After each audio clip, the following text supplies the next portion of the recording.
Welcome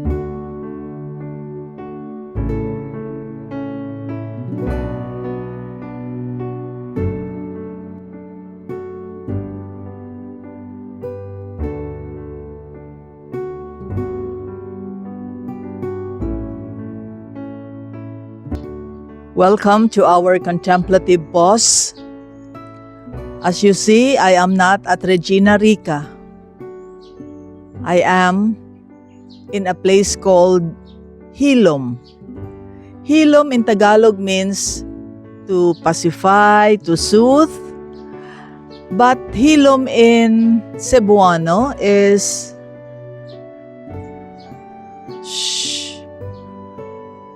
silence. Quiet.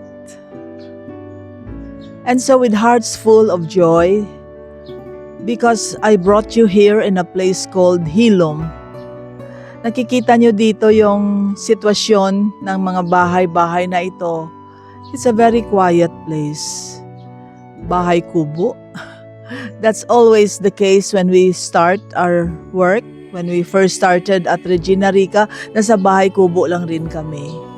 Pero ngayon, sa pamamagitan ng maraming dasal at ang saya sa puso, magbibless na po tayo ng Tabor. Malapit na po ang blessing ng bahay ng mga madre. After many years na nasa bahay kubo kami 7 taon, no? So ngayon, finally, after 15 years at Regina Rica, nagkaroon din kami ng bahay namin na mga madre. Para may lugar po kami na magiging parang monastic at contemplative lifestyle namin. At makapahinga na rin ang mga sisters after many years of work. So tayo rin, you are invited na magpapahinga. Pahinga po, hilom, quiet, silence. So anong ginagawa nyo ngayon? Siguro kumakain kayo, pero take your time, konting panahon, to breathe in. Inhale deeply, exhale slowly. One more time. Inhale, exhale. Contemplative prayer is acceptance. It is the reality of the moment, of the day. Kanina pagsimula natin, napaka-quiet ng sun. Walang init. Ngayon super init na. Acceptance. Walang reklamo. Masaya. Pag ganun ang buhay, maging masaya po tayong lahat. So accept the reality of every event, ulan, init, masaya, malungkot.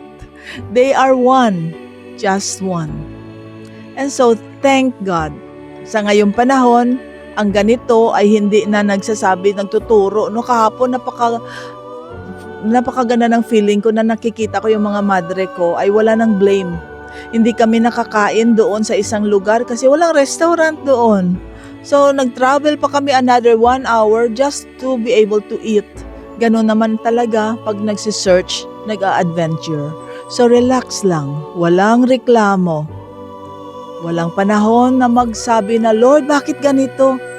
Pero, ang sasabihin lang po natin ay, salamat Panginoon. Nandito ka sa lahat na sitwasyon na na-feel ko ngayon. I feel this pain.